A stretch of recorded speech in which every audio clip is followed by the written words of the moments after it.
syempre, I pray kasi hindi ko naman siya kaya mag-isa talaga. Kasi medyo challenging talaga actually. Actually, challenging siya, hindi medyo. So, yun, I pray. Tapos, hindi naman ako talaga nag-vocalize. Walang ganun. Parang warm up na yung practice. Yun. Vocalizing together. Okay. Maybe on our own, pero together. Na. Hindi. Transpose pa. Okay, wow, it sounds so technical. Is that how you prepare every Sunday? No, just now kasi nagpalit sila ng key.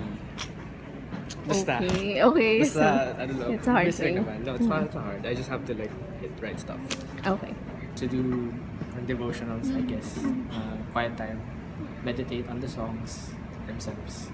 Like message, meaning ng songs. Aside from the technical aspect of preparing. Yung impact ng song, yung you feel the goosebumps, everything. Ganun.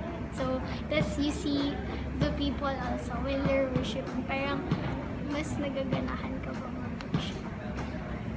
Piano. Okay, bakit piano? Because I found my voice in the piano. Like among all the other instruments, nakakanta lang ako with the piano. Happy anniversary, WordCom. Thank you for being my second home, and also I've learned a lot since going to this church, and I hope God will bless us more, and I know.